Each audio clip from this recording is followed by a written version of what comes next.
este texto y leemos el capítulo 8, nos vamos a dar cuenta que la iglesia de Roma hace aproximadamente 2000 años atrás estaba viviendo situaciones muy parecidas a lo que vivimos nosotros hoy.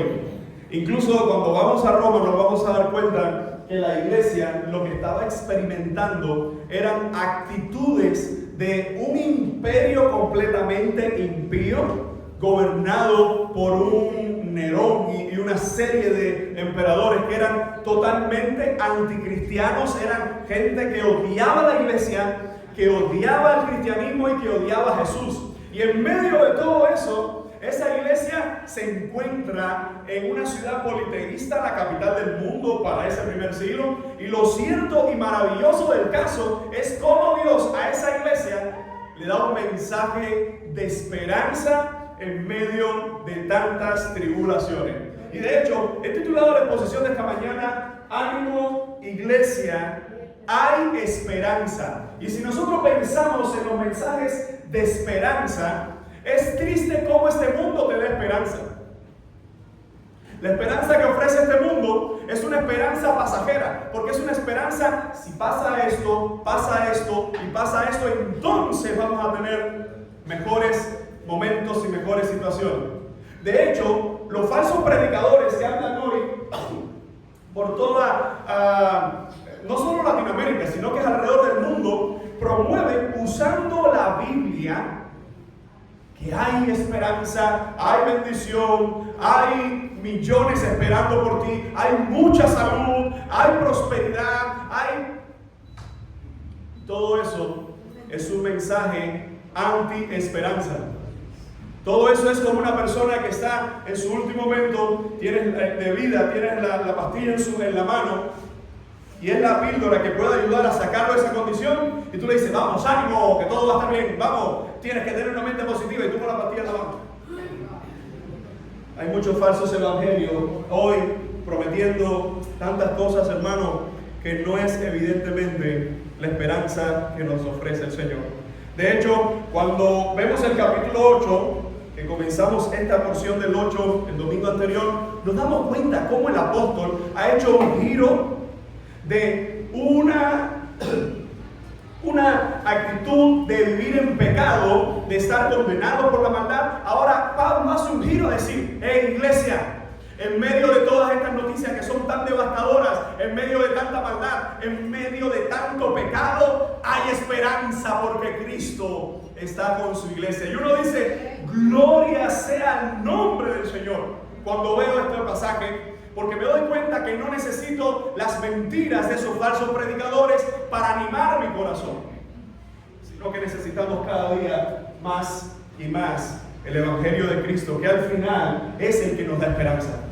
Así que pensando en esta porción, quiero dividir el texto en dos partes, y es en los versos del 18 al 25. A pesar de los sufrimientos presentes, tendremos gloria futura. Por eso el título de mi sermón: Ánimo, iglesia, hay esperanza. La segunda parte es solo los últimos dos versos, 26 y 27. A pesar de las debilidades presentes, tenemos el Espíritu Santo. Y si se da cuenta, voy a enfocarme primero en la idea del apóstol Pablo, lo que necesitamos entender del futuro, y en el último lugar, lo que necesitamos entender del presente. Así que, viendo esto, veamos la primera porción una vez más, bajo este subtítulo: una comparación que es desigual. Miren cómo Pablo sigue. Recuerden que este no es un capítulo que ha empezado aquí, esto no es una idea que solo ha comenzado aquí, eso da del primer capítulo. Y Pablo viene desarrollando toda esta serie de temas, y ahora va a hablarnos de esta comparación que es desigual. Dice: pues tengo por cierto que las aflicciones del tiempo presente no son comparables con la gloria venidera, que en nosotros ha de manifestarse. Vamos a, como siempre le digo, que no cierre su Biblia, porque vamos a sacar todas estas verdades y estos tesoros de la propia palabra. Fíjense, recordemos que está escribiendo Pablo lo que ha vivido Pablo a la iglesia que le está escribiendo. ¿Y por qué le está escribiendo? Lo resumimos en una frase: Pablo le escribe a la iglesia que se encuentra en Roma, donde está llena de judíos que se han convertido al cristianismo, y gentiles que se han convertido al cristianismo. Y como una sola iglesia, con diferentes etnias y diferentes tradiciones, Pablo le está dando el mensaje de que solo Cristo da salvación, solo Cristo justifica y solo la iglesia de Cristo puede experimentar las bendiciones del reino de Dios. Así que en medio de esto dice Pablo, pues tengo por cierto, esa frase es sumamente interesante, porque cuando vemos este versículo, de hecho déjeme leerle cómo lo traduce la Nueva Biblia de las Américas. La Nueva Biblia, disculpen, de las Américas lo dice de esta forma: pues considero que los sufrimientos de este tiempo presente no son dignos de ser comparados con la gloria que nos ha de ser revelada. Es otra versión que es muy actualizada también con diferentes manuscritos, pero fíjense cómo Pablo nos lo dice en la Reina Valera, que mantiene la misma idea. Tengo por cierto, de hecho eso es una palabra griega que es logizomai, y lo que Pablo está usando cuando él escribe, y él usa ese término logizomai, todo parece indicar que es una frase como, escuchen bien, porque he pensado esto ya mucho. ¿Sabe que hay gente que habla sin pensar? Y cuando uno habla sin pensar siempre comete disparate. De hecho, muchos. Pero Pablo está hablando por la revelación del Espíritu Santo. Él dice, yo he pensado en esto, y vamos a ver por qué. Porque Pablo en su cuerpo tiene marcas que testifican esto que él ha pensado. Dice, pues tengo por cierto que las aflicciones del tiempo presente, vamos a detenernos ahí, porque lo que nos está mostrando la palabra es que hay un contraste. ¿Cuántos dudamos de los vendedores de los puestos de vianda?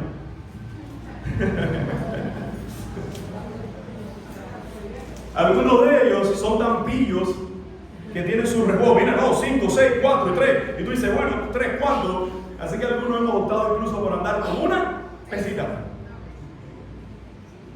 Al principio yo no usaba cuando llegaba a casa, hasta que me di cuenta y dice, no, pésamelo ahí, o si quieres pésalo por la mía. Ya esa pesa viene, entonces ya me van a poner las libras que son. Porque a veces hacen hasta los rejuegos, me quitan igual, porque yo he enseñado la pesa y todo. Pero ¿qué es lo que nos dice esto? Que las balanzas, una de las cosas por las cuales están diseñadas es para establecer una idea de justicia, de equilibrio, de sopesar las cosas. El mismo término, la misma frase lo muestra. Y Pablo parece que está poniendo en la balanza de la vida dos cosas. Miren lo que está de un lado de la balanza. ¿Qué es lo que hay? Según el texto. Miren cómo dice, tengo por cierto que las aflicciones del tiempo presente.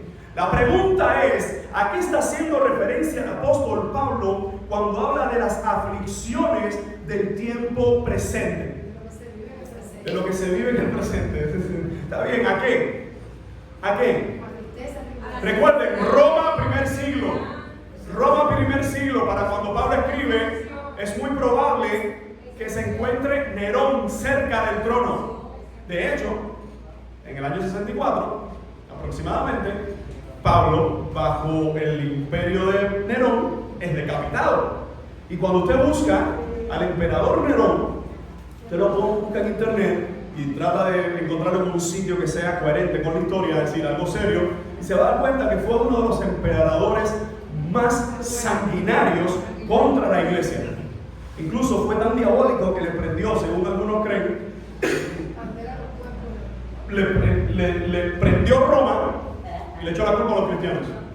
Pero además que, según fuentes históricas nos muestran que tomaba a los cristianos, los ponía en cruces o en palos y les prendía fuego y con ellos se alumbraba y se paseaba entre. Era también, recuerden que fue un hombre enfermo, evidentemente abrió a su mamá para ver de dónde había salido, gente que no está bien, gente que ahí faltan varias cosas en el cerebro.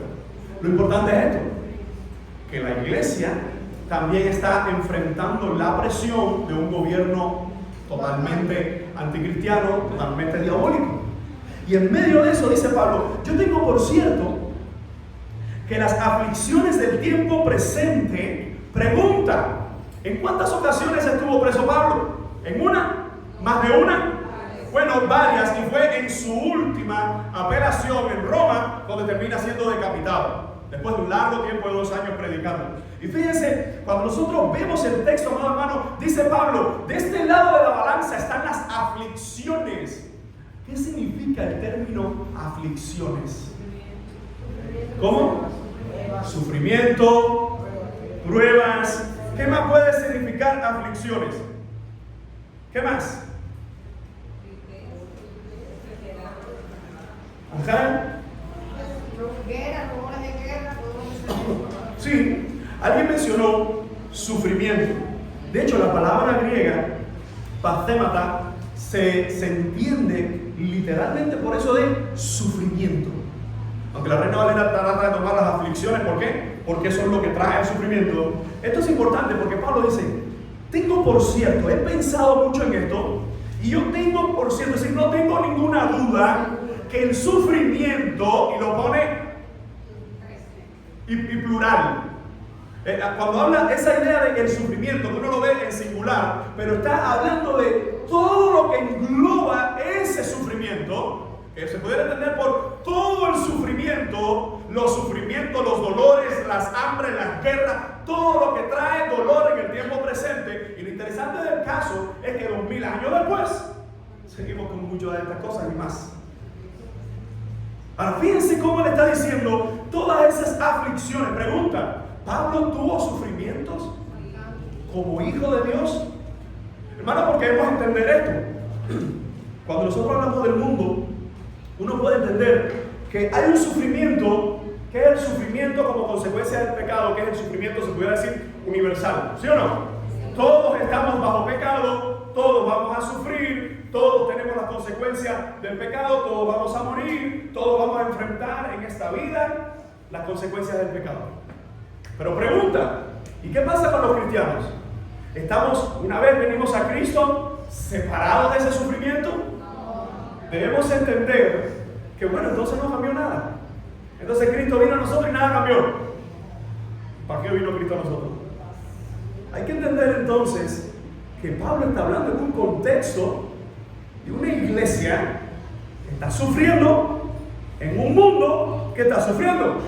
¿A qué sufrimiento entonces estará haciendo referencia el apóstol Pablo? Bueno, hay que darse cuenta qué es lo que está del otro lado de la balanza, para entender que no es el sufrimiento sencillamente por que no se te dieron los planes. Evidentemente Pablo está hablando del sufrimiento de la vida, que es más terrible para los que no tienen a Cristo, que es más soportable y solo es soportable para aquellos que tienen a Cristo. Vamos a verlo de esta forma.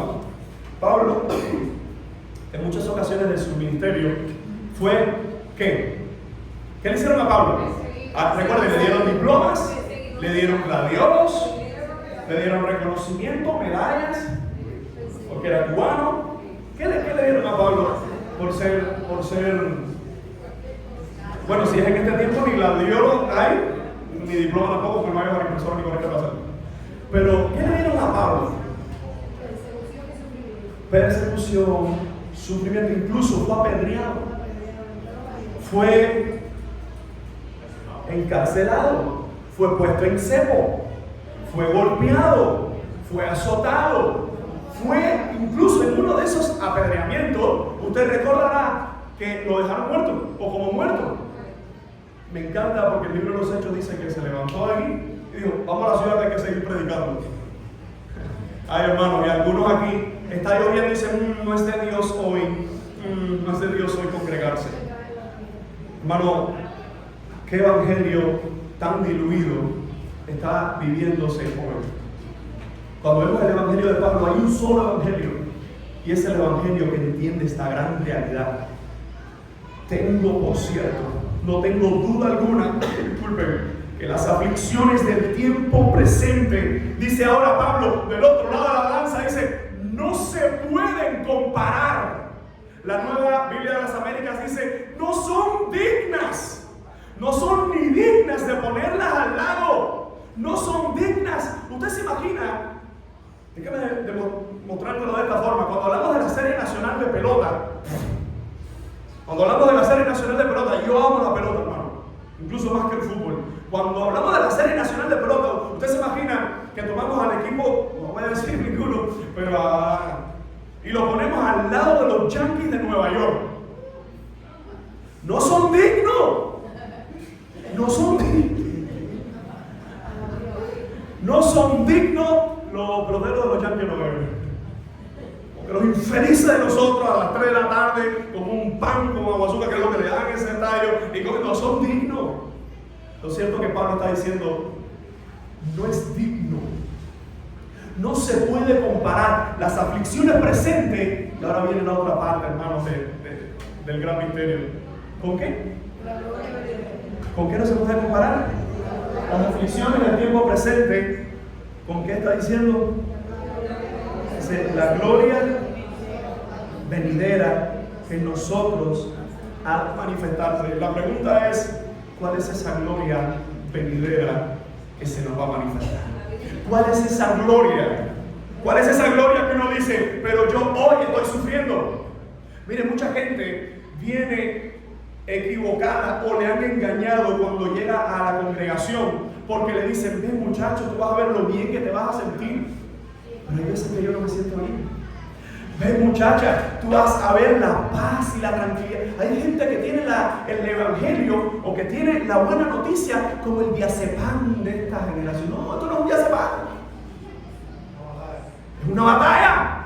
La vida cristiana es una batalla, porque antes, te pongo hasta el ejemplo más mínimo, antes tú mirabas a tu vecino, tú sabes que se te odiaba, se odiaban los dos, tú lo mirabas y decías, hola, ¿cómo estás? Y seguía. Hoy tú sabes que la hipocresía no agrada a Dios. Hoy tú sabes que hay que mostrar amor incluso a los enemigos. Entonces cuando hablamos de la vida cristiana, tenemos que recordar que todavía estamos en la tierra, que todavía vamos a sufrir, que todavía vamos a llorar, que todavía van a pasar cosas que no vamos a entender, pero en medio de todo eso, de hecho, tú estás en esta mañana aquí porque has entendido que hay esperanza en Jesucristo. Porque cuando miramos nuestro historial, el historial de nuestros hermanos, si no fuera por Jesucristo, hermano, yo creo que todos, bueno, no lo creo, no, estoy completamente seguro que si no fuera verdaderamente porque Cristo habita en nuestros corazones, esta no fuera la iglesia, aquí no hubiese nadie. Porque aquí hay gente que ha perdido seres queridos, aquí hay gente que ha recibido una noticia de enfermedad terrible, aquí hay gente que ha perdido tantas cosas, y en medio de todo eso, dice Pablo, esto es lo que hay que entender, no ignorar las aflicciones del tiempo presente, sino recordar que el futuro está garantizado con Jesucristo. ¿Alguien puede decir amén? Dice, de una parte tenemos las aflicciones del tiempo presente, no son comparables, no son dignas de la gloria venidera. La pregunta es, ¿esa gloria venidera a qué está haciendo referencia? Evidentemente está haciendo referencia al reino de los cielos, pero más. ¿A quién? ¿A qué? A la vida eterna, pero más. A la venida del Señor. Ahí entra la idea. Porque la gloria venidera no se trata de todo lo que rodea que Cristo viene por los suyos. Yo solo no estoy esperando el reino. Ahí la respuesta está bien, es el reino de Dios, pero hay que entender que ese reino tiene un rey y es glorioso por el rey, no por lo que tiene alrededor. Y decimos, este no es el final. Estamos pasando momentos difíciles, estamos atravesando batallas, pruebas y tantas cosas. Dice Pablo, nada de esto se puede comparar con que el rey viene otra vez por nosotros. Hermano, y esta es una de las grandes verdades que hoy decimos amén.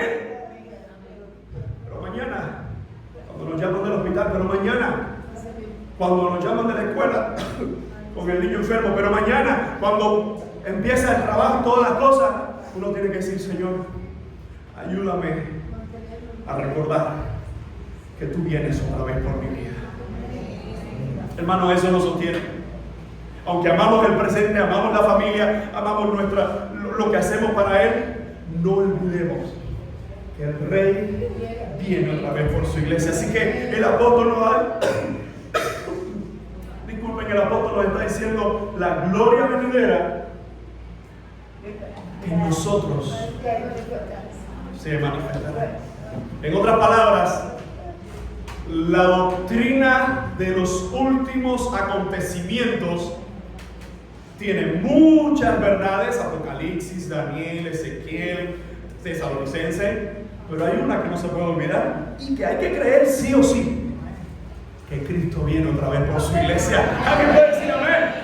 Hay esperanza porque Cristo viene otra vez por su iglesia. Y algo importante con esto: las mujeres. Es increíble cuando llega ese momento de la maternidad. Qué bonito, ¿eh? Hasta que tienes que estar en la camilla. Qué bonito. Y yo veo como ponen. Nosotros lo hicimos, como ponen así esperamos, amor, ya somos felices, deseando que llegue 2 meses, 3 meses, 3 meses un día, 3 meses 2 días, 3 cuartos, y todo eso, hasta que estás ahí. Algunas por diferentes causas, bueno, la cesárea, pero las que tienen que parir en parto natural, incluso se ha demostrado que es más saludable, etcétera, etcétera. A ver, porque no como un pastor que dijo: yo por experiencia personal sé que parir duele. Es lo que quería decir por su esposa, ¿no? Yo no tengo experiencia personal. Por la experiencia personal de mi esposa, es de ella, no es mía. Pero lo que yo he escuchado, ustedes lo testificarán, mis hermanas, es terrible, ¿eh? Y lo increíble es, no como cuando, claro, ya, cuando te ponen el niño delante. Yo todavía no he visto, o no he escuchado, no sé, quizás pase, pero no he escuchado una madre que dice: ay, desgraciado, si ya se me revienta. No, ya se olvidó el dolor. Y el año que viene otro. Pero chica, tú no estabas en una camilla dando gritos. No, de nuevo otro más. ¿Por qué? Porque el regalo o privilegio de ser madre no es comparado con los gritos de la camilla, aunque se considera uno de los dolores más terribles, ¿sí o no? Por la experiencia personal de ustedes.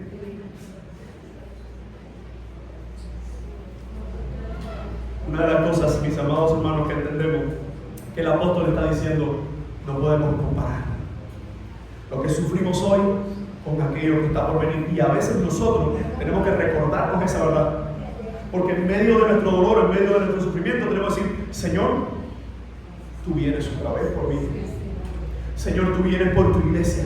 Ayúdame a tener eso en mente, porque a veces, hermano, si somos sinceros, es difícil.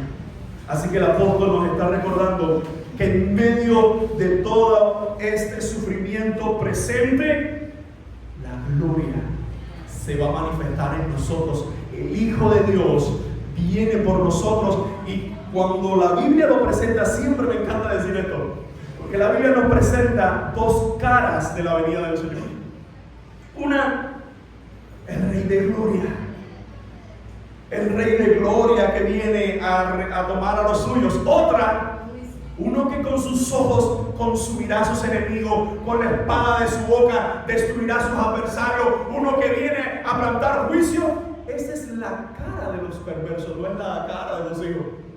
Para la iglesia, la versión que nos toca es el Padre amoroso que envía a su Hijo a llevarnos con él. ¡Gloria a Dios por eso!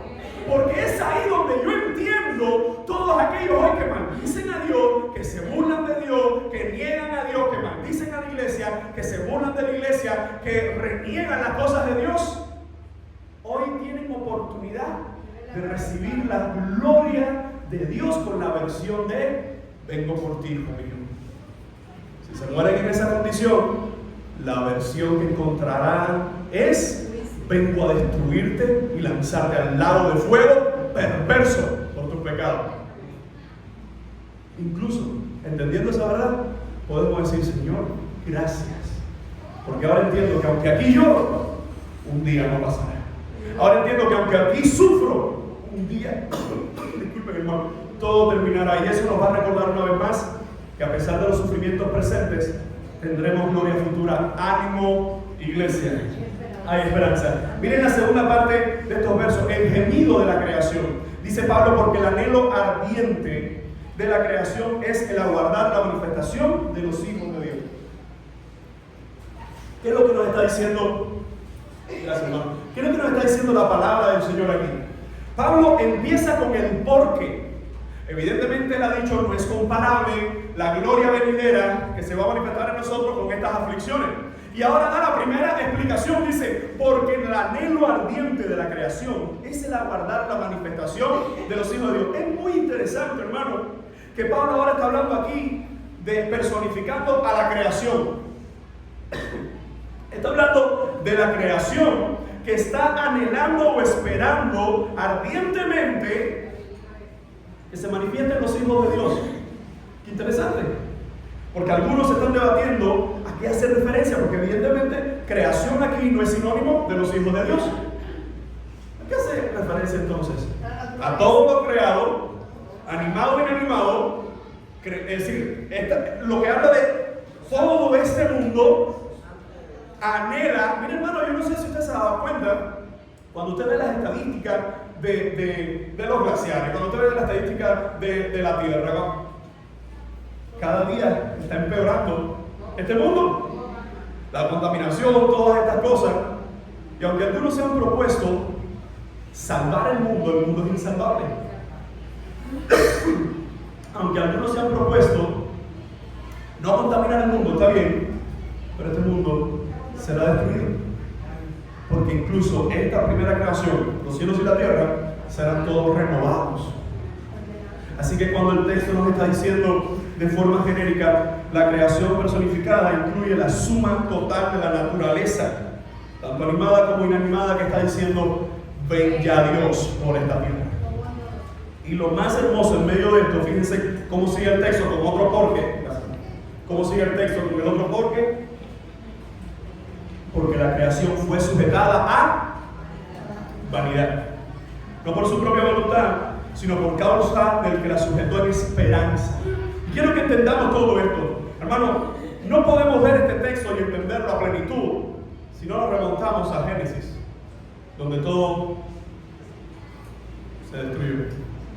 Cuando vemos en Génesis, nos vamos a dar cuenta que la creación, antes que entrara la vanidad, antes que entrara todas las consecuencias del pecado, el hombre no solo era perfecto, sino que el hombre estaba en una perfecta relación con su Dios. Pero el hombre al pecar, ahora vemos que todo, hermano, todo, incluso quiero que piensen, ustedes va a ver en el libro de los jueces leones comiéndose gente. Pero en Génesis, Adán poniéndole el nombre al león. Mis amados hermanos, lo peor que le ha pasado a esta humanidad, siempre lo decimos, es el pecado. Lo más degradante que tiene una sociedad es su pecaminosidad y no darle lugar a Cristo. Así que fíjense entonces cómo el apóstol continúa esta serie de explicaciones. La creación fue sujetada a vanidad, no por su propia voluntad. ¿Por qué? Porque el hombre, al rebelarse contra Dios, la consecuencia de su rebelión, ¿quién la dio? ¿Quién trajo el castigo? ¿Quién trajo las consecuencias? El pecado. ¿Pero quién lo ejecutó? ¿El juez? ¿El juez? No. El juez. El hombre pecó y por el pecado el juez condenó. No es que Dios pecó, y es lo que muchos intentan decir, no, si hay, ¿por qué si hay un Dios así? ¿Por qué si hay un Dios de amor hay tanta gente que muere? La gente al Dios justo lo quiere volver el Dios responsable. No, tú y yo lo único que hicimos en esta humanidad fue pecar. Pero ante un juez justo, el pecado no pasa por inadvertido. Así que mientras el hombre puso su pecado, Dios puso su juicio. Y en ese juicio, condenación. ¿Cuál fue la condenación? Separación del hombre con Dios, separación del hombre con el hombre. Y vemos incluso el hombre enemistado. Capítulo 3 vemos el pecado, el capítulo 4, un hermano matando al otro. Los primeros dos hijos, Caín y Abel. Y cuando nosotros seguimos la línea, nos vamos a dar cuenta que se destruyó la relación del hombre con todo. Hermano, el primer eslabón del propósito de nuestras vidas es vivir para Dios, es decir, ser salvos por Él, estar en una correcta relación con Él, que es por la salvación. Pero cuando nosotros no vemos un plan de salvación para Adán. Adán era hijo de Dios, Y por medio del pecado, ahora el plan que Dios no lo preparó con Adán, ya lo tenía antes de crear todo. El cordero ya estaba preparado antes de que existiera la creación. En otras palabras, mis amados hermanos, cuando entendemos esta frase de Pablo, la creación fue sujetada a vanidad, no por su propia voluntad, sino por causa del que la sujetó en esperanza. Y a pesar del hombre echar todo a perder, del hombre hacer lo que Dios no le dijo que no hiciera, y a pesar del hombre insistir durante cientos y cientos de años por ir contra Dios, Dios dijo: hay esperanza. Hermano, esto tiene que ser un mensaje que uno salga de aquí por lo menos recordando: hay esperanza, hay esperanza, hay esperanza. Y qué bueno que hay esperanza, porque los no hay son más. No hay corriente, no hay agua, no hay paz, no hay vergüenza, no hay. Y en medio de los no hay, tú y yo podemos decir: pero está Cristo, hay esperanza. Dile a alguien que tenga cerca: hay esperanza. Cristo es esa esperanza. Así que el apóstol nos va a decir en el siguiente verso: porque también la creación misma será libertada de la esclavitud de corrupción a la libertad gloriosa de los hijos de Dios. ¿Nota una vez más usted aquí el contraste?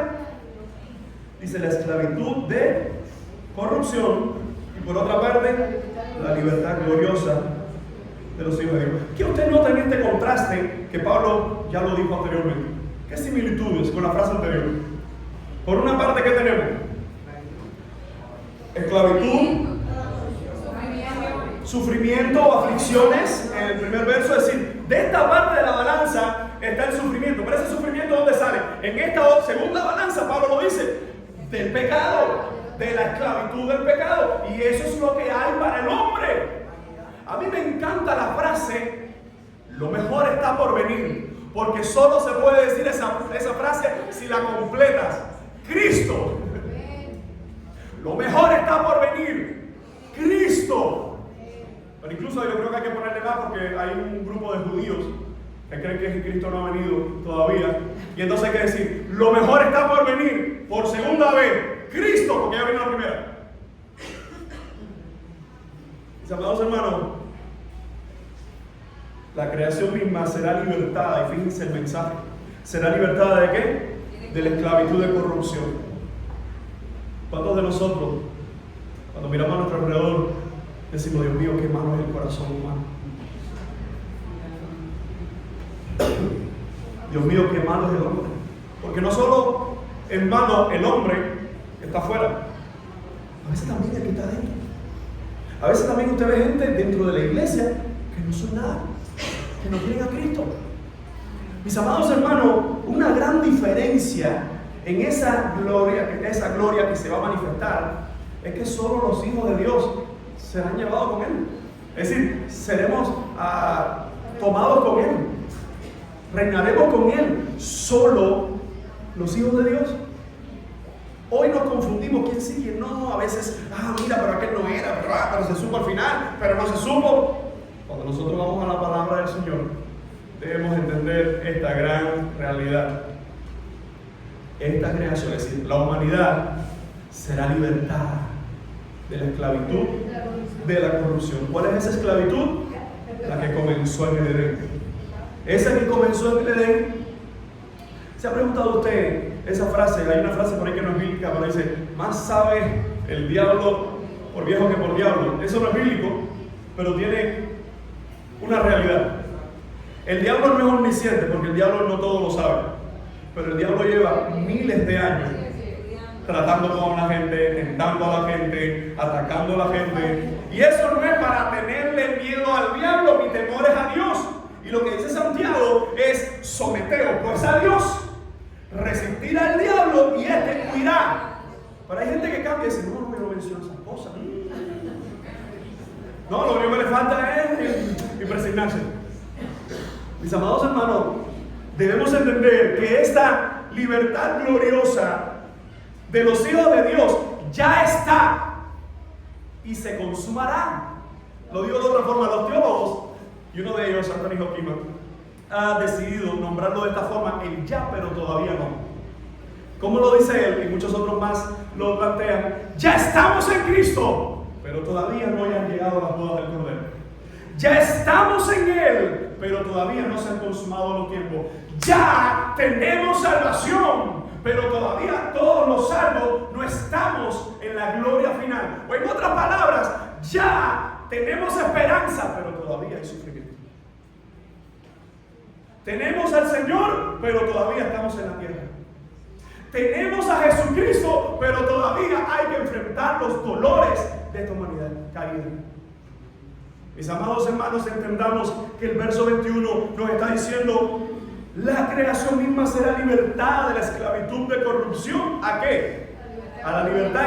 Y note la palabra una vez más. ¿A qué libertad? Gloriosa de los hijos de Dios. Así que dice el verso 22, el gemido de la creación, porque sabemos que toda la creación gime a una, y a una está con dolores de parto, disculpen, hasta ahora. La imagen de una mujer de parto, aquí citada, transmite especialmente el sentido de sufrimiento con la esperanza de un nacimiento.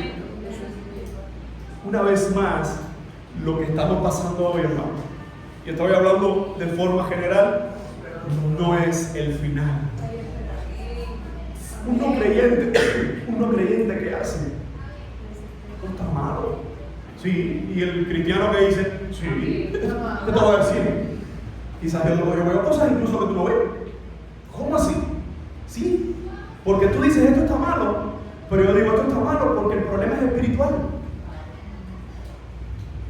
Puede ser que haya un cambio social, está bien, yo permita, pero esa no es la solución final. El cambio del gobierno que sea, del sistema que sea, al final la iglesia debe entender y debe recordar que nuestro gobierno no es en esta tierra.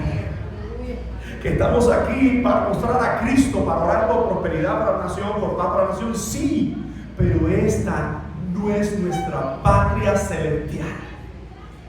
En el gobierno que sea, en el sistema que sea, en el país que sea, la iglesia necesita seguir siendo la iglesia. Porque los hombres fallarán, los gobiernos se equivocarán, pero la iglesia del Señor permanecerá fiel hasta que Él venga por los suyos. ¿Alguien dice amén? Así que los dolores, disculpen, de esta creación tienen que ver una vez más con ¿qué? Con el sufrimiento que nos rodea. Ahora, Pablo pasa del gemido de la creación al gemido de ¿quién? De los creyentes. Miren lo que dice el verso 23. Pero no solo ella, no solo la creación está sufriendo, es decir, de forma genérica, todo lo que el pecado ha traído, ¿no? También nosotros los cristianos. También nosotros. Pablo, tú me estás diciendo con esto que los cristianos también sufrimos. Sí. Sí. Y quizás alguien dice, pastor, pero hoy no era un mensaje de ánimo. Sí. Pero no puede haber ánimo y esperanza si no entendemos que eso está en Cristo a pesar de todo lo que se vive hoy. Recuerda, la esperanza del mundo, ¿cuál es? Tranquilo que todo va a salir bien. Tranquilo que esto se va a solucionar. La esperanza de Jesucristo es tranquilo que vengo otra vez por ti. Tranquilo que vengo otra vez por los míos. Y esa palabra nos dice el Señor, esa es la verdadera esperanza, que sé que tú vienes aunque esto se cae en pedazos. Sé que tú vienes aunque mi matrimonio está en una crisis tremenda. Sé que tú vienes aunque tengo incluso hijos que hoy están lejos. Ayúdame por medio de tu palabra seguir fuerte porque hay esperanza. ¿Alguien dice amén? Así que dice no solo ella, sino también nosotros mismos que tenemos, dice que tenemos las primicias del Espíritu. ¿Qué son las primicias del Espíritu? Porque ese término primicia, Pablo ya lo ha usado en otros textos. La idea de una primicia, ¿qué era la primicia? Vamos a partir a los judíos. ¿Qué era la primicia? De la cosecha. Sobre la cosecha, los primeros frutos que salían, el sacerdote los tomaba y los ofrecía al Señor. El judío lo tomaba y lo traía entonces a los sacerdotes. La idea de la primicia, y quiero que entiendas esto. Usted tenía una cosecha de tomates. Esos primeros que salían se tomaba, aunque en realidad eran las florecitas primero, pero esos primeros frutos que salían se tomaba y se les daba en ofrenda al Señor. Señor, esto es para ti. Oye, ten cuidado. Y si lo demás no sale, esto es para Él. Porque es agradecimiento y a la vez es fe. Porque como esto es para Él, lo que viene atrás, también lo bendice Él. Ahora, ¿cuál es esa primicia en el creyente? Porque aquí menciona a la tercera persona de la Trinidad. Dice, las primicias del Espíritu. Nosotros tenemos, lo decimos de otra forma, entendiendo una vez más el ya, pero todavía no. El Espíritu habita en los hijos de Dios, ¿sí o no? Sí, pero todavía no estamos por la eternidad reinando con Él. Es decir, libre de todo dolor, de toda angustia, de toda miseria, de pecado, pero seguimos aquí. En otras palabras, mis amados hermanos, no es que el Espíritu Santo se porciona y un pedacito del Espíritu Santo lo que se nos está dando, ¿no? La garantía que se nos está dando es la tercera persona de la Trinidad.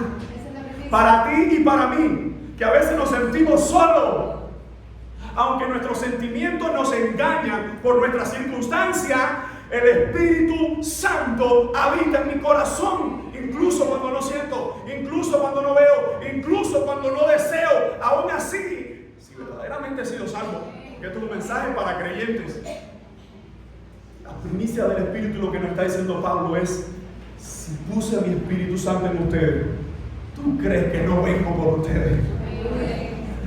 ¿Tú crees que es Dios va y quita y recoge porque le falta?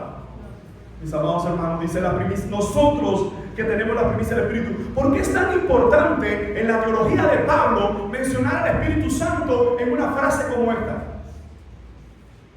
¿Sabe por qué es importante? Porque está hablando del sufrimiento. Y en medio del sufrimiento le está diciendo: recuerda que mi Espíritu Santo está con ustedes. Recuerda que el Consolador, que aquel que anima nuestras almas, nunca nos va a dejar, independientemente de lo que podemos enfrentar. Mi amado hermano, todo verdadero creyente ha llorado, ha sufrido, e incluso hemos llegado o pasado por ese momento donde decimos: Dios se olvidó de mí. Yo no voy a decir que levante la mano, pero yo sí lo voy a hacer. En momentos diferentes, en algunas situaciones críticas, o las más críticas que he experimentado en mi vida, yo he sentido que Dios se ha ido, y lo he sentido. Mira mi mano aquí. Yo lo he sentido, pero después me he dado cuenta, cuando miro hacia atrás, que nunca me dejó, que mis sentimientos me engañaron, pero Dios no me dejó. Y eso solo lo puede experimentar aquel que tiene su Espíritu Santo. Mucha gente viene y cuando empieza la prueba, la adversidad, se pierde. ¿Por qué? Porque no era Dios lo que tenía en su corazón. Eran las cosas que le dijeron que Dios daba. Dios da paz, Dios da esperanza, Dios da cuidado. Mis amados hermanos, en tiempos de consejería he visto mucha gente que tú le dices: pero tienes que ponerle tu parte, pero tienes que agarrarte del Señor. Y a veces nosotros asumimos que toda la gente que está en la iglesia es cristiana. Hermano, no siempre. No siempre. ¿Por qué?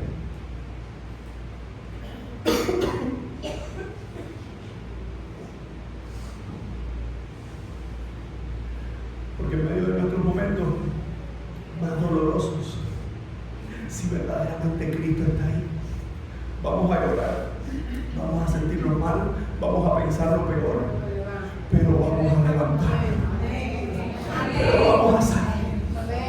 Quizás no del total de la prueba, pero sí de esa actitud hacia la prueba donde digo: Señor, ayúdame a seguir pasando este desierto porque no quiero pasarlo solo. Aunque mis sentimientos me traicionen, Señor, ayúdame. ¿Por qué? Bueno, porque cuando se trata de Cristo hay esperanza. Así que dice el apóstol: el Espíritu, nosotros también gemimos dentro de nosotros mismos, esperando la adopción, la redención de nuestro cuerpo. ¿Qué está diciendo Pablo? Nosotros también sufrimos, pero esperamos en Él. Qué triste que la gente se desespera y en su desespero se olvidan darle el lugar al único que les puede sacar de ahí. Mis amados hermanos, ¿qué buscamos de Dios? ¿Lo que Él prometió o lo que Él es? Cuando buscamos lo que Él es, conforme a su palabra, venir a Él, nos arrepentimos de nuestros pecados, nos damos cuenta que lo que prometió en esta vida puede aparentemente demorar, pero vendrá. El sufrimiento se puede extender, pero la esperanza es de que Él obrará. ¿Alguien dice amén?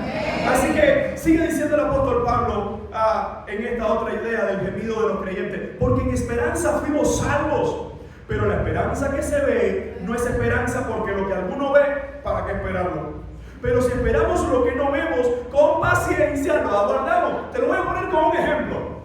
Tú estás orando por una bicicletica y estás orando por la bicicleta porque hay que moverse. Quise poner este ejemplo más humilde, ¿no? Quizás no, por el carro. Vamos por la bicicletica primero. Usted pronto ocurrirá. No lo del carro, otra cosa, el Señor es fiel. Usted está orando por la bicicletica y usted ora por la bicicletica y usted espera la bicicletica. Mire, la única experiencia que yo he tenido con esta cuestión de Amazon fue en Inglaterra. Y yo recuerdo un día que me regalaron un dinero, era como 30, 40 libras esterlinas. Yo dije, voy a ponerlo en una tarjeta de Amazon. El imperio británico no es fácil. Aunque eso es americano, ¿no? Y recuerdo que compré, creo que era unas gafas, era algo así, unas gafas, no sé. Y al momento que la compro, bueno, lo difícil primero fue comprarla. Porque cuando estoy buscando gafas para hombres, y veo esa y abajo veo, y abajo veo otra, y abajo veo otra, hasta que empieza a ver el precio, después baja la que tú estabas buscando. Que tiene todos los precios, todas las cosas. Y recuerdo que al final lo compré, asustado. Yo decía, tú vas a ver que me fastidian aquí. Tú vas a ver que aquí un británico esto que viene de Cuba y me va a robar. ¿Sabes la experiencia? Y uno asustado. Dice, esto será hackeado, esta página será de verdad. Bueno, compré aquello. Y dice, lo primero que te mandan es, Lázaro, ¿sabes? Es un mensaje de confirmación. Acaba de ser, no sé qué, Pero eso no es. Te pone, sí, el sábado te lo quitaste, pero te pone, su paquete está aquí. Si tú lo querías en 2 o 3 días, te dice, primero se demora una semana, pero si pagas un poco más, mañana te lo traigo. Dice, pero ¿dónde está el paquete entonces? No es fácil el imperio británico. Y aquí es donde viene lo que más me llamó la atención, que era como un carrito que te ponía aquí, y al rato me pusieron, su paquete ya fue envuelto. Tú dices, la gente te pone nervioso. Tráeme ya, 9 meses. Su paquete ya salió. Su paquete no sé qué. Yo recuerdo que hasta por la madrugada me levantaba así, ¿cuál es tu paquete? Porque tú veías literal el paquetico aquí y la casita, la universidad donde nosotros estábamos abajo. Y tú veías como por punto iba avanzando. Y el día de llegar era un carrito. Dice, el carrito está a no sé qué. Hermano, ese día yo no pude estudiar. Yo estaba en la computadora y yo mira, el paquete me puede dar. Pero lo más increíble fue que ellos dijeron, su paquete demora 6 horas. Yo dije, bueno, ya por la tarde, no sé qué. Y cuando veo, a los 5 minutos hizo ¡ping! Su paquete está en la puerta. Y yo dije, no es fácil el imperio británico. ¿Para qué me dices? No, porque tú dices, mira, se apresuraron. Es como que te digan, vamos a poner. Ahora, esto es la balanza, esto es cruel. Yo sé que esto es un ejemplo cruel. Pero cuando tú buscas en Telegram, el circuito está aquí. Y tú ves todo lo que falta para llegar aquí. Dices, eso no viene. Y tú y yo estamos acostumbrados a que aquí todo llega tarde. Si llega. La estrategia del capitalismo en esto es el marketing. Desde el principio ellos sabían que eso iba a estar al otro día a las 7 de la tarde. Pero dicen, no, demora. No, ya sé. ¿Y qué es lo que tú haces? Tú después de eso, cuando te llega algo así, tú dices, hay que seguir comprando porque esto es más rápido. Miren lo que Pablo está usando, porque aquí está hablando la palabra, aquí no está hablando de manipulación. Pablo está diciendo, porque en esperanza fuimos salvos, pero la esperanza que se ve no es esperanza, porque lo que alguno ve, ¿a qué esperarlo? Cuando ya tú tienes la bicicletica o el paquete que llegó y tú lo tienes en mano, dices, ay, todavía tengo esperanza de que me llegue. No, ya te llegó. Pablo está diciendo la esperanza, cuando lo están mirando ya la esperanza ya está ahí. Y Pablo dice, pero si esperamos lo que no vemos, hermano, quiero que entiendas de esta forma. Pablo no está hablando de que las soluciones a todos los problemas ya iban a estar presentes. Esa no es la esperanza. La esperanza es que Él viene otra vez. Entendamos esto. Hay que orar porque se saben nuestros hijos, nuestras familias. Claro que sí. Hay que orar porque Dios obre de acuerdo a lo que nosotros como familia proponemos y queremos hacer para Él. Claro que sí. No nos podemos ir al otro extremo. La idea es que sí oramos por la enfermedad que hay, que sí oramos porque Dios ponga su mano con los procesos que hay, con papeles, reunificaciones. Sí oramos por todo eso, pero en medio de eso esperamos. ¿Pero esperamos cómo? ¿Esperamos cómo?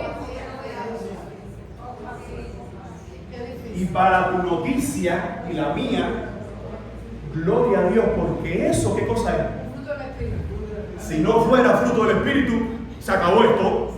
¿Por qué tú vas a esperar aquí? Corriente, petróleo,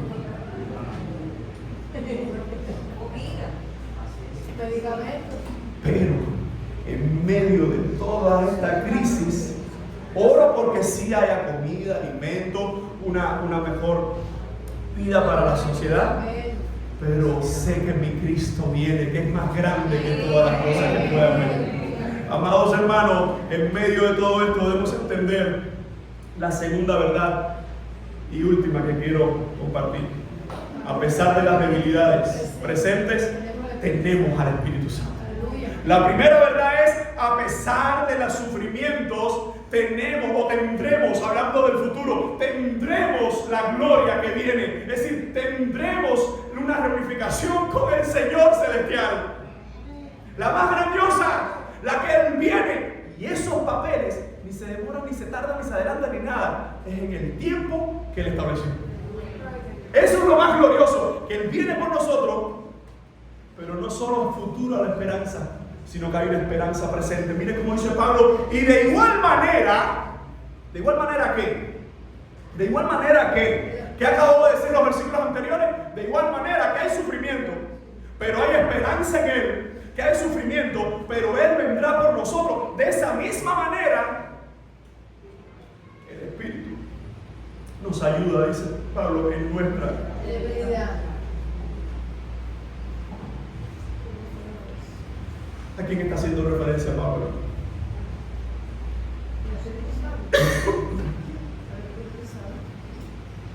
Mis amados hermanos, los falsos testigos de Jehová.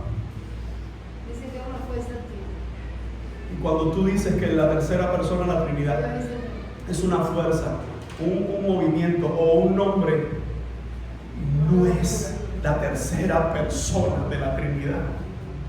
Tú estás yendo contra el único que te convence de pecado, justicia y juicio, contra el único que se nos ha dado para habitar dentro de nosotros, con el que nos anima, nos fortalece, nos ayuda a seguir. Y fíjense cómo Pablo dice, de igual manera, como Él viene de nuevo por su iglesia, el Espíritu nos ayuda en nuestra. Para aquellos que toman nota, la palabra griega que se usa ahí para debilidad, en algunos contextos del Nuevo Testamento se traduce por enfermedades. ¡Wow! tómalo y escríbelo. Porque debilidad, como traduce la Reina Valera, es para recalcar la idea de todo aquello que puede debilitar nuestras vidas. Pero la misma palabra se traduce en otro contexto como enfermedades. ¿Por qué? ¿Qué hacen las enfermedades? Debilitar nuestra vida, nuestra salud, muchas otras cosas. ¿A cuándo le ha pasado que, oye, tienes lo más mínimo, bueno, lo más mínimo no, pero una quemada, un algo, tienes un muñero, reprendes. Un muñerito. No disfrutas y todo, oye. Es como cuando alguien tiene un catarrito. Dice, yo pensé que esto iba a ser un catarrito, pero evidentemente es catarro Pro Max. Porque todo lo que lleva Cuba, si es malo, es en su máxima expresión. Si es bueno, no es. Aquí estamos, la balanza está al revés. Pero mi amado hermano, pensemos que lo que Pablo nos está diciendo, que ya está con nosotros en el presente, es su Espíritu Santo. Y ese Espíritu Santo, ¿qué es lo que hace? Nos ayuda. ¿En qué nos ayuda? En nuestros desfallecimientos, en nuestras enfermedades, en nuestros dolores. De hecho, cuando se usa el término, dice que el Espíritu Santo también se une en nuestra esperanza para decir, ánimo, Él viene, pero también nos dice, y yo estoy contigo. Jesús lo prometió. Yo estoy con vosotros hasta el último día, pero Él ascendió. Dejó su Espíritu entre nosotros. Dejó su Espíritu Santo entre nosotros, plenamente Dios. No es un rango inferior, no es una idea abstracta. Dejó su Espíritu en nosotros. Así que tú y yo podemos decir, ánimo, ánimo iglesia, hay esperanza. Él vive en nosotros. Él habita en nuestras vidas a pesar de nuestras debilidades. Así que fíjense cómo el texto nos está diciendo que la tercera persona de la Trinidad ha venido a nosotros. Miren la segunda parte del verso y nos habla ahora de los gemidos del Espíritu Santo. No sé si notó la idea de qué gemidos ya se hablaron. De la creación. Gemidos de la creación. ¿Gemidos de quién más? De los creyentes. De los creyentes. Y ahora habla de quién? Del gemido del Espíritu Santo. Pero fíjense cómo los dos primeros son similares, ¿sí o no? Porque la creación anhela fervientemente que el Señor venga y que los cristianos nos reunamos con Él. Los creyentes anhelamos que Él venga para darnos su espíritu, su adopción y nos tome con Él. Pero ahora miren el gemido del Espíritu Santo cambia completamente la dinámica. Pues, ¿qué hemos de pedir como conviene? No lo sabemos. Pero el Espíritu mismo intercede por nosotros con gemidos indecibles. Recuerden, no podemos perder un hombre que ha sufrido por Cristo, un hombre que ha perdido salud, que ha perdido muchas libertades, porque ha estado gran parte de su vida en prisión por ser creyente, predicar a Cristo. Y en medio de esto, Pablo está hablando de sufrimientos, esperanza en Cristo. Sufrimientos, esperanza en Cristo. Dolores, enfermedades, esperanza en Cristo. Y ahora dice que el Espíritu está con nosotros. Pero miren cómo Pablo ahora menciona esta idea. Pues, ¿qué hemos de pedir como conviene? La pregunta es, ¿cómo conviene en qué? ¿En medio del sufrimiento? Mire, hermano, ¿a cuánto nos ha pasado que alguien te dice, oye, mira, te voy a poner uno de los ejemplos más drásticos cuando el COVID? Alguien te decía, oh, tengo COVID. Tú le podías decir por teléfono, ánimo hermano, vamos a estar orando por ti. Y cuando llegaba el positivo a ti o a tu familia, muchos de nosotros, algunos en medio nuestro, se derrumbaban. Fíjense cómo cambia cuando el ánimo es porque el problema está allá, la enfermedad está allá, a cuando está aquí. ¿Por qué? Porque por naturaleza somos débiles. Porque por naturaleza sabemos ayudar a otros o animar a otros. Pero cuando el dolor está dentro de uno, ahí entonces es difícil, porque decirse a uno mismo, vamos, ¿cómo que no? Me es más fácil decírselo al otro. Pero a mí me es más difícil. Así que Pablo dice, pues ¿qué hemos de pedir como conviene? No lo sabemos. Cuando el barco está en calma, uno sabe hacer mejor las oraciones. Pero cuando te llaman, oye, es ingreso, oye, es positivo, el barco ya perdió la calma y ahí no sabemos cómo pedir bien. ¿Por qué? Bueno, porque somos débiles. Ahora, en medio de esto dice Pablo, y me encanta, porque esto es ánimo, dice Pablo, pues ¿qué hemos de pedir como conviene? No lo sabemos, entonces estamos perdidos. No estamos perdidos si el texto se acabara ahí. Pero el texto sigue. No sabemos pedir lo que conviene. Ahora, recordemos que Santiago habla de las oraciones que Dios no contesta en otro contexto, que son aquellas oraciones que la gente pide para sí. Señor, no importa que se reviente, pero que me llegue eso. Dice el Señor, no, porque pides para ti, para tu deleite. Señor, que se reviente. Aquellos que vivimos en edificio, 2 de la mañana, tú dices, carpintería esta hora no puede ser. Señor, que se coja todos los clavos y se clave los 5 dedos. Tú dices, no, porque estoy pidiendo para mi deleite. Bien, voy a dormir. No, porque pido mal. Ese no es, hermano, en mi humilde opinión, ese no es el contexto de este texto. El contexto de este texto es, en medio del sufrimiento y la enfermedad, no siempre sabemos cómo pedir bien. Cuando estamos en medio de la tormenta, nuestras oraciones no siempre están claras. ¿Por qué? Porque nuestros corazones están turbados. Yo he aprendido a lo largo de los años que una de las mejores oraciones en medio de los momentos más terribles es: Dios mío, toma tú el control. Porque no sé. Señor, no tengo idea. Porque, hermano, la vida cristiana no se trata de todo lo que hemos aprendido del Señor, sino de estar aferrado a Él. Yo me puedo aprender un concepto, pero si no lo aplico aferrado a Él, eso es religión falsa o vana. Así que lo que Pablo dice, no lo sabemos, pero el Espíritu mismo, y este es uno de sus ministerios principales, intercede. ¿A cuántos le pasó en una ocasión que el niño hizo algo y tú fuiste a darle y alguien se metió para interceder? No, espérate, mira, vamos a...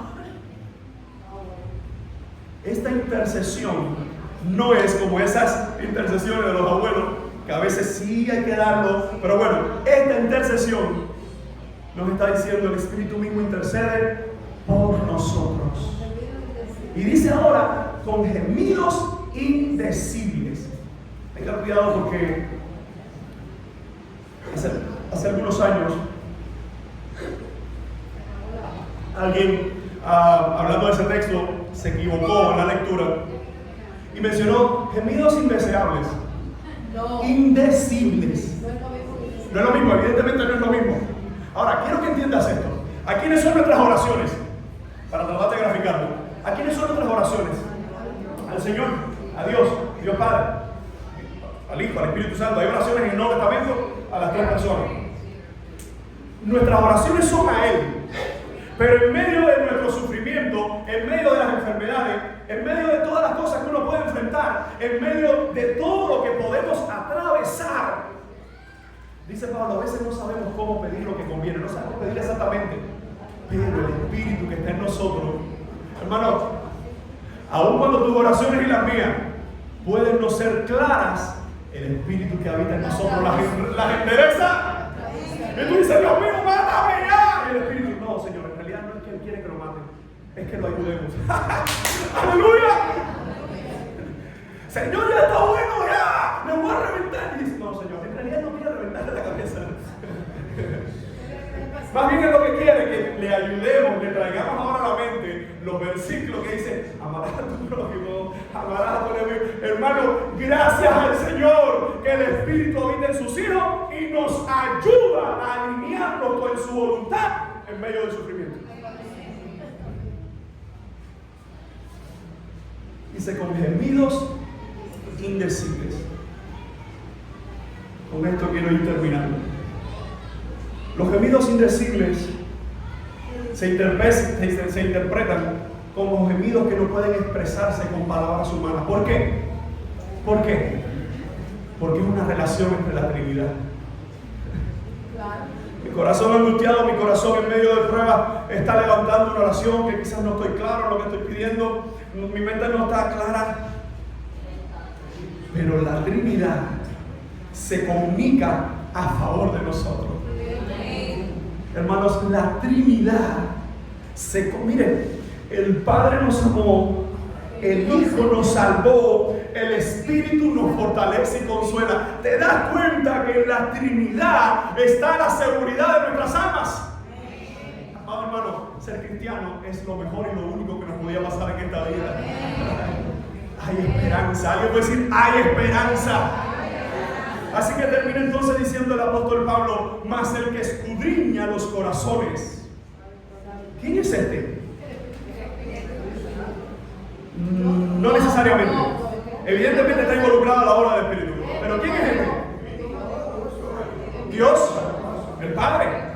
Porque dice, mas el que escudriña los corazones sabe cuál es la intención del Espíritu. Mire esto. Déjame ver si yo puedo ilustrar. Yo sé que la hora se nos ha ido un poco por los retrasos, pero déjame ver si yo puedo ilustrarte esto de esta forma. Mi corazón está en medio de sufrimiento, en medio de tribulaciones, en medio de pruebas. Y mi oración no está clara, pero soy su hijo. Es como mi hija que me pide una Barbie, pero me doy cuenta que ella necesita medias más largas, porque es poquito y hay que poner medias largas, la que tiene tres huevos allá. Ella es mi hija. Aunque me pide mal o me pide bien en su mente, ella no sabe qué le conviene, yo sí. Hija. Por eso, hermano, la fuerza del cristiano no está en la oración, está en su Dios. Porque nuestras oraciones tienen que estar alineadas con su voluntad. Esas son las oraciones que Dios responde, las que se alinean con su voluntad. Así que lo que Pablo nos dice es, yo estoy en medio de esa tormenta, le estoy pidiendo al Señor, no estoy claro. El Espíritu conoce mi corazón, intercede por mí y dice que el Señor, el Padre y el Hijo, porque ahí no podemos decir, bueno, este sí, este no. La Trinidad, en esa mezcla de todo lo que yo estoy pasando, arreglan todo. Arreglan todo. Mira, dijo que matara no sé quién, ese no. Dijo que quisiera esto, sí. Dijo yo lo que quisiera que... Vamos a quitar eso también, vamos a poner esto. Son los editores. Pero los editores, para comunicarse entre ellos mismos hacia nosotros, el Padre, el Hijo y el Espíritu Santo son garantías de que hay esperanza. Dice, más el que escudriña los corazones sabe cuál es la intención del Espíritu. La mía no está clara, el Espíritu la arregla. Y el Padre ve que la del Espíritu sabe cuál es. ¿Por qué? Porque dice que el Espíritu, conforme a la voluntad de Dios, intercede. ¿Por quién intercede? Por los santos. Amados hermanos, no estamos solos. La iglesia jamás estará sola. Nuestras vidas jamás estarán solas. Por eso, cuando pensamos en esto, los santos tenemos esperanza. Los impíos no. Los no creyentes no. Los que hemos sido santificados en Cristo, salvos por Cristo, tenemos esperanza. Pero que esta frase, ánimo iglesia, hay esperanza, no solo sea ahora. Cuando regresemos, cuando mañana, cuando esta semana, cuando las noticias, cuando pase lo que pase, nosotros vamos a decir, hay esperanza. Hay esperanza. Ánimo iglesia, hay esperanza. A pesar de los sufrimientos presentes, tendremos gloria futura. El Señor viene por nosotros. A pesar de las debilidades presentes, tenemos al Espíritu Santo. El Señor viene por nosotros. Yo quisiera terminar.